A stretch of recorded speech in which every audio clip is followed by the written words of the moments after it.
Hey guys, welcome to another video, and today I'm going to be doing another 4K Blu-ray collection update. It's been a while since I've done one of these, but I've stacked up a few titles here, a couple of new releases, a couple of 4Ks, and a couple of boring standard Blu-rays. So I'm just going to get straight into it. We're going to start off with the standard Blu-rays like usual. We have Terminator 2. Now, if you've seen my Blu-ray collection video, you probably would have known that I already have this film. I have the remastered version taken from the 4K source downscaled to the Blu-ray. I bought that without knowing the reputation of the transfer. To be fair, I didn't even know that it was a new transfer. I kind of just bought it because I thought the slipcover was really cool. And then I watched it and realised that the picture quality, even though it's the Blu-ray version, the picture quality was still just absolutely awful, like in terms of the colour grading and how they're taking out the grain. So I made the decision to go back and re-buy the old Blu-ray. I got this from, I think I just got this from like CEX secondhand or something like that.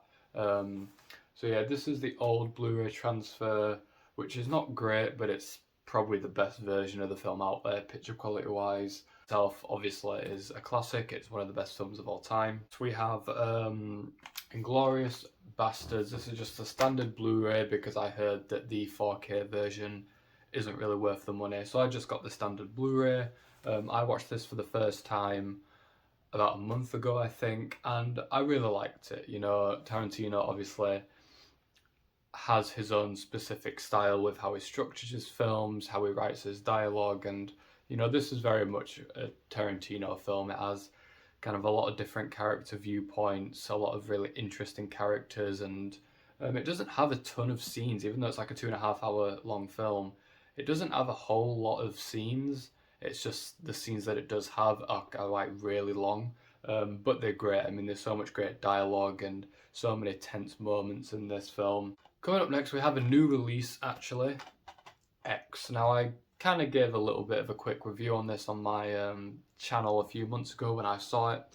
I really liked this film. I watched this film again on Blu-ray, and I still really like it. I think it's a really smart throwback to 70s horror that's also quite subversive and actually gets to all the killings. I think the setups and the payoffs could have been a little bit better, but still, I think what they did with the villains and the themes and the 70s aesthetic, I just really enjoyed this film. Unfortunately, I don't believe this is available in 4K, which is why I had to get the standard Blu-ray. It's not going to be like reference quality because it's supposed to have a deliberately quite a grainy, soft filtered look. But it still looks great. The final Blu-ray that I have to show you is quite an old release, and I actually had to get this second-hand. I don't care about getting second-hand stuff, you know, a lot of the times it is cheaper and it's worth it for me, especially if you can find them in good condition.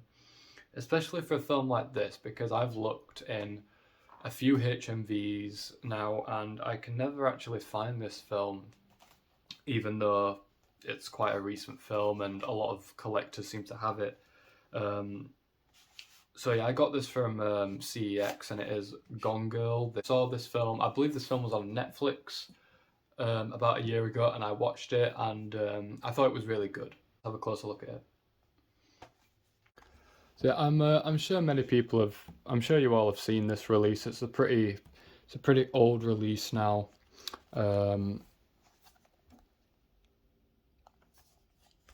It's kind of like a digipack, I suppose. It's you take it out and the disc is housed. Oh, and it's fallen out of its case. Brilliant. So you get some inside artwork, and then you get a bit of an advertisement there. And then the other thing you get with this edition is this Amazing Amy book, which is pretty cool. Moving on to the good stuff, we're moving on to the 4Ks now. Two really cool editions to show you. This first one is a Scream Factory release that's been out for quite a while now. It is John Carpenter's Halloween, Scream Factory 4K. The blacks and the shadows are amazing. It's got a nice middle ground. It's not quite as dull looking as the 35th anniversary edition Blu-ray, but it's not quite as saturated as the 2007 Blu-ray. It's got a nice in between, and it's the best I've ever seen the film. And I have it on DVD. So I've seen the film on quite a lot of formats, and this is definitely the best it's ever looked. It's got 3 discs. You get the 4K disc, which just has a commentary on it, and it is region free, so I can watch it. Unfortunately, the 2 Blu-ray discs are region locked, so I can't watch any of the special features. But that's fine. I think I have all these special features on previous releases anyway. So yeah, let's take a closer look at it. So yeah, here we have the 4K version of Halloween. Got this really cool cover art here. It looks a lot better in person. I really love the colours and the autumn feel of it. So you get this nice sturdy slipcase. You get your 3 discs. So you get disc 1 is the 4K, disc 2 is the Blu-ray version of the 4K, along with some of the recycled special features from the 35th anniversary edition. Then disc 3 is the old 2007 Blu-ray, I believe. Then it's the same thing. I've actually changed it to the reversible artwork, to the original poster, but it's pretty much the same thing. Now, this is the first time I've ever got a Blu-ray from the US, and I'm really surprised actually about how thin and cheap and flimsy these plastic cases are. The cases that we have in the UK feel a lot sturdier to me. But still, yeah, you get the disc there, the 4K disc, and then the 2 Blu-rays. Now this is the big one. This is the one that I've been waiting to show for quite a while now. The Batman HMV exclusive 4K collection set, I guess. When I pre-ordered this, I was under the assumption that this was just going to be a 4K steelbook. But it's not just a steelbook. You get this amazing box with it, and you get postcards and stuff like that, as well as the steelbook. It's like 3 discs. You get some exclusive special features. This is just an amazing set. I couldn't be happier with it. And the 4K, a lot of the times with newer films, I can't really tell the difference between 4K and the Blu-ray. But with this, there was a huge difference. I watched a couple of scenes of the Blu-ray, and then I watched the same scenes with the 4K disc. And even though I don't have the best 4K TV, God, the difference was night and day. I mean, the Blu-ray in comparison looks really kind of washed out. It looks too bright. The blacks aren't very good. Whereas the Blu-ray, the blacks are absolutely amazing. The color grading is just so rich, and the highlights from the HDR are amazing, and you even do get a bit of an uptick in detail. I mean, this is a true 4K release. It's not going to be as precise looking as, let's say, I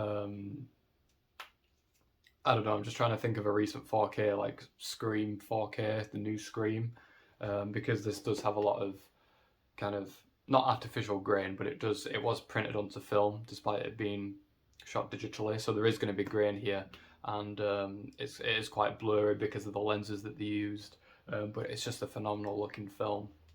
The film itself, I've seen it, I think I've seen it 3 times now all the way through, and it is still probably my favourite film of the year. I still have issues with its 3rd act, and with the kind of the subplot between Falcone and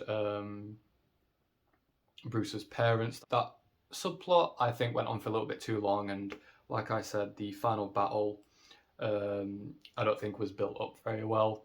But other than that, I mean, this is just the Batman. Other than that, I mean, I'm able to kind of look past some of its flaws, because this is the Batman film I've always wanted to see. You know, it's a detective Batman, solely focused on Batman. You know, he has a great character arc, the action is amazing, the casting's fantastic, I just love it. For me, this is probably on par with The Dark Knight. I mean, I do think The Dark Knight is a better film, but I think I would just personally rather watch this. So anyway, let's take a closer look. So yeah, just check out the cover art on that, everyone. It is absolutely amazing. It's a bit strange they chose red instead of green, but still, I'm not complaining. Looks really nice. Then you get the bat symbol with Riddler's logo on the back. Before we get into the steelbook, I just want to show you this little, I guess, envelope it comes with. So you open it up, you get a poster, which I'm actually planning on putting up at some point, and then you get these really cool art cards. I don't know where the hell that costume was in the film, but I hope to see it in the second one. So yeah, really, really cool. And then obviously the main attraction is the steelbook, which is the same thing artwork wise. Then you open it up and then you get the 3 discs. So yeah, super cool edition. Really happy that I have this. So that was my update, guys. Thanks for watching and I'll see you in the next video.